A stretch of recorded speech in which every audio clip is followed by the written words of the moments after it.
everyone, and welcome back to my channel. If you're new here, my name is Amy and I'm currently on a journey to be 100% debt-free and pay off 6 figures worth of student loan debt. So today I have been waiting to film this video. I'm so excited to film it today because I decided that I would wait to film this until we are 75% way through our debt-free journey, which we hit last week. So I'm super excited about that. And it finally feels appropriate to film a type of video like this. So today in this video, I'm going to be talking about our debt freedom plan, what our life will look like without debt. So this is a question that I get very, very often, especially on my Instagram, is what's your plan when you're debt free? Are you going to pay off your mortgage? Are you going to save an emergency fund? All these different things. And for a while, we actually didn't even talk about this because it felt so far away in the beginning of our journey when we were over 6 figures in debt in 2020 when it started. And it just didn't even feel like a feasible thing to talk about or like we would ever be out of it. But now that we're kind of almost on the other side of it, it feels exciting to talk about. So a few weeks ago, my husband and I sat down and we kind of talked about like our goals and what we want to do with our money when we do have more freedom once our debt is gone. So I figured today I would just talk to you guys about it, maybe brainstorm with you too if you have any ideas or things that I'm not thinking of. I feel like it's just cool to talk it out, and I have wanted to put it in my planner. So this is my master plan planner. This is actually in the vision board section. I had good intentions of doing a vision board and then completely failed. So I will be using this for my vision board, which I feel like is totally appropriate because this is part of our vision for our future, is what we're going to do when we're debt free. And it's very exciting to think about. So our number one goal once we're debt free is to fully fund our emergency fund.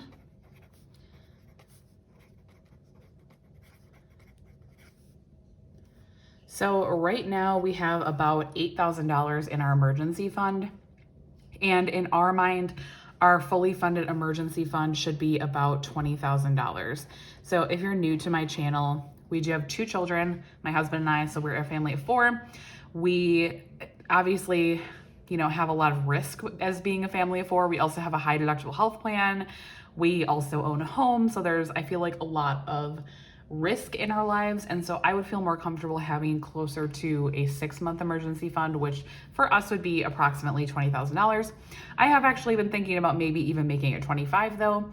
I know it's a kind of a delicate balance with an emergency fund because you don't want to have too much cash on hand and lose out on that investment potential, but also you don't want to have not enough in case of an actual emergency. So right now it is at $20,000 for our goal, but we will revisit that when we are actually actively working towards this goal once we're debt free. So let me know in the comments down below what you think, if you would rather have more money in your emergency fund or less. I'm definitely thinking that 20 is definitely a good starting point. That is the most we have ever had in our emergency fund. So that will be the most like financially secure that we have ever been with our emergency fund, which I'm sure will feel really, really good. And like I said, right now we're at about $8,000. So that would be an additional $12,000 to put into our emergency fund. Then one of our next goals, and this might be a goal that we do in tandem with the emergency fund. I haven't quite figured out like if we're going to do this right away or wait, is to increase our retirement.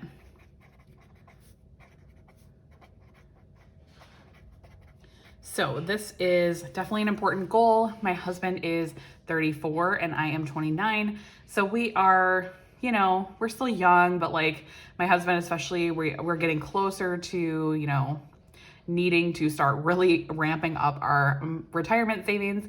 I do feel like we're both in a pretty good position right now with our retirement, but I cannot wait to increase it because I feel like it's going to make us feel a lot more secure. And obviously having more money in retirement is never a bad thing. So we definitely want to increase. However, I'm still a little iffy on the amounts. So what we are thinking is for a little bit of backstory, which I know I've talked about before. So we both currently contribute up to our employer match amount. So both of us contribute 5% to get our full employer match. So for me, that is, I contribute 5% and I get 7% from my employer. For my husband, he contributes 5% and gets 4% from his employer. That is just the way that our employers are structured. They are different. So we are both currently contributing 5%. So obviously we'll be increasing that. I would like to increase mine to 10%, and I will explain why that's a little bit lower in a moment. And then my husband, I think we will do, I think we're doing 8% 401k, 8% Roth. His employer does offer a Roth option, so he is able to automate the 401k and the Roth together. So we were kind of aiming towards like 15%, but my like OCD mind cannot handle not having them the same. So we kind of just settled on 8 and 8. We will see how that feels with like his checks, because obviously going from 5% to 16% is going to be a pretty big jump. So we will just see how that feels, and we may end up increasing it or possibly even decreasing it if it feels like it's too much. But mine will just go to my 401k. So the reason that I'm doing 10% instead of higher is because I also want to open a Roth for myself and max it out. So that is $6,000 to max out a Roth for the year. So obviously these are things that some of these goals are going to be stagnant goals that we will meet once and then probably not have to touch for a while. Like our emergency fund, obviously we will replenish it if we use it, but it's kind of like a one-time, like we need to get it up to this amount and then we will leave it there. So that's not really going to be an ongoing goal. Obviously our retirement is going to be an ongoing goal, and it's going to be one that we can kind of just forget about once we do it. And the Roth, this will be an annual goal for me. I really hope to, once we are debt free, every single year max out my Roth. That is very important to me.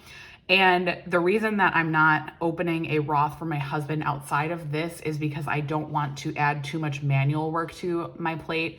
And honestly, since his company offers a Roth option, it just makes sense to just automate his and just leave it. So that is what our decision has been for that so far. Then the next thing that we want to do is contribute monthly to our kids' college.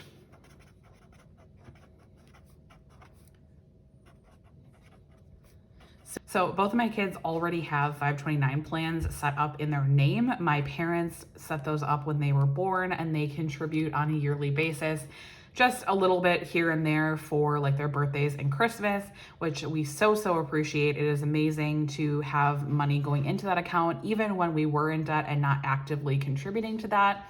So they do both already have accounts, and we just haven't really been putting money into them. Occasionally we'll throw some money in there if they get money for their birthday or things like that. However, it's not been a priority for us yet. My son is 7 years old, so it definitely needs to become more of a priority for us because he is only 11 years away from being college aged. And I hope that my kids do choose to go to college. And if they do choose to go to college, if that's what they want to do, I would love to pay for it for them. So that is definitely a priority for us. I know that that might not be a priority for everybody, and I totally understand if you don't necessarily agree with our decision on this, but we are going to create a monthly contribution. This is another one that's kind of like the retirement, where we will set up a monthly amount to go to each of our kids' college funds, and then we will kind of forget about it, and it will just be automated from this point on. We have actually not decided yet what amount we're going to do every month. Probably won't be a huge amount because obviously our kids may choose not to go to college, and then we will need to reallocate this money either to one of our other children or something along those lines. 529 plans are pretty flexible with what they can be used for as far as education. You can use them for trade schools.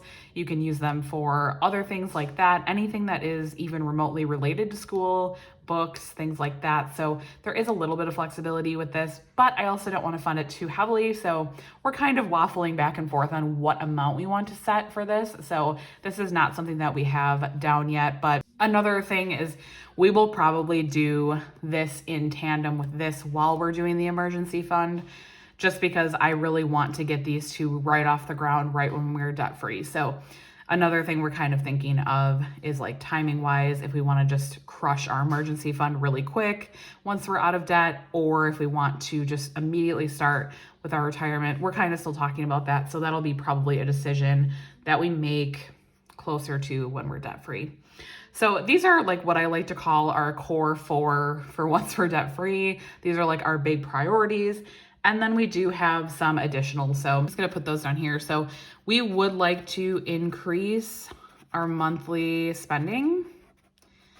So before you write a comment, hang on, wait.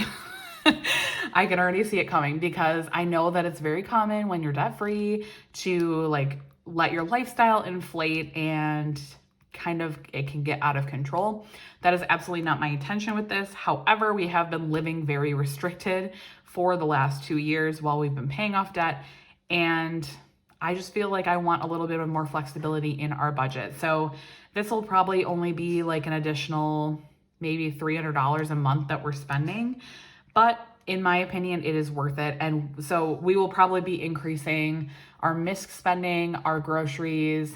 I would like to also add another budget line item for like fun or kids or something like that. That's like in addition to our MISC that is just set aside for our kids, doing fun things with our kids, getting to get out of the house and do certain things with them. That's something that's really important to me and that I would like to have a line item for in our budget that we have not yet. And then we will also, my husband and I also will be increasing our spending, our personal spending by a little bit.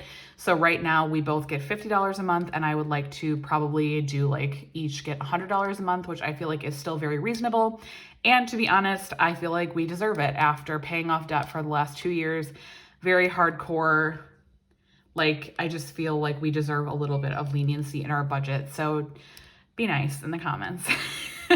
I've watched videos like this in the past and I feel like people can get a little, you know, angry when you like start spending more money, but just understand that it's not going to get out of control. We still will be budgeting. We absolutely do not plan to stop budgeting. I will still be filming all of our regular videos and you will be able to see what happens when we're debt free. So we will be increasing our monthly spending. However, we will make sure that it does not get out of control. Another thing that we would like to also do is to invest in our brokerage account.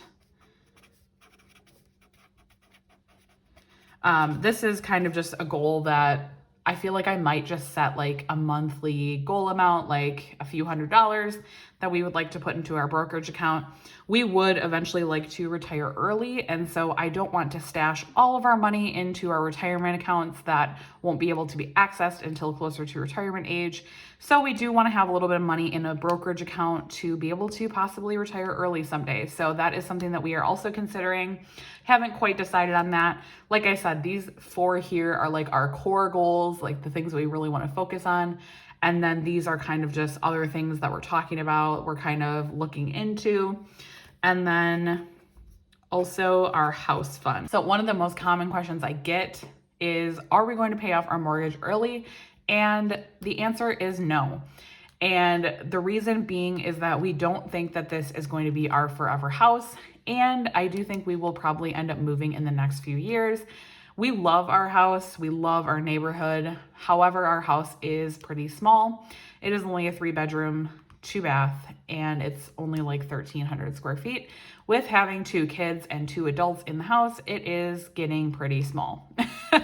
You know, I kind of waffle back and forth on if we want to try to move, or we do have a basement in our home. We do live in the Midwest, so that is something that we have. And our basement is actually perfect for finishing. We have super high ceilings in our basement, which is amazing. So we definitely could actually add a bedroom in our basement. So we haven't decided on any of this yet. So that is why I kind of just put house fund, because for the next few years, before we decide like 100% if we're going to move or if we're going to try to remodel our house, we will just be stashing money in our house fund. And then once we have a good amount, we will kind of sit down and like actually discuss like, do we want to move? Do we not want to move? And then we will decide how to allocate that money. So that money would either be allocated to a down payment, moving costs, that kind of thing, or remodeling our current home. So that is something that we are considering, and that is something that we will be definitely doing once we are debt free. So you will definitely see that in our budget. And the last thing on here would be increasing sinking funds. So this is something we do have sinking funds currently. If you watch any of my budget videos, you've seen those before. We do have a few sinking funds currently. I would probably like to add a couple more once we're debt free, a couple more sinking funds just so we have extra money for certain things. And then I also would like to put more money every single month dedicated to our sinking funds. So for example, our vacation sinking fund, I would like to fund that more every month now that we will have a little bit of extra money in our budget. So that is something that I would like to fund more. I would like to go, so right now, if you watch any of my budget videos, we typically send like $300 to $400 a month to our sinking funds. I would like to get to a point where we're sending more like $1,000 a month to sinking funds. And then another question that I got that I wanted to address as well is if we have any plans once we're debt free to celebrate in any type of way, like go on a vacation, buy something fun, or anything like that. As of right now, we have not planned on anything. We do have money in our vacation fund. However, I don't have any vacations planned right now. We would love to go on a vacation either next year or in 2023, kind of depending on how things go. So we will definitely see. I would love to go on a vacation soon. So that might also end up being a priority here in somewhere in this range, is also increasing our emergency fund or our vacation sinking fund, to do some sort of vacation. But as of right now, we don't have anything planned. Let me know in the comments down below if you are debt free, what you did to celebrate being debt free. I would be really interested to see if you did anything. I can't really think of anything. The only other thing that I thought of was possibly buying some new appliances. We do need a new oven and new washer and dryer, but I don't know, that doesn't seem very exciting. So I have tabled that for now, and then we will kind of revisit that. So that is all I have for this video. Again, let me know, you guys, if you see anything that maybe I'm not seeing that we should be considering doing once we're debt free. Obviously, a lot of this is just planned right now, and you will see kind of how this goes once we are actually debt free. We don't plan on being debt free until next year, so this is just kind of a fun planning thing. But I thought it would be awesome to share with you guys kind of our next steps and what you can expect from my channel once we are debt free. I will definitely still be filming my Debt Free Friday videos, even when we're not in debt, because we do still have financial goals that we're gonna be working on, and I think it'll be really exciting. So that is all I have for this video, you guys. Thank you so much for watching, and I will talk to you in my next one. Bye, guys.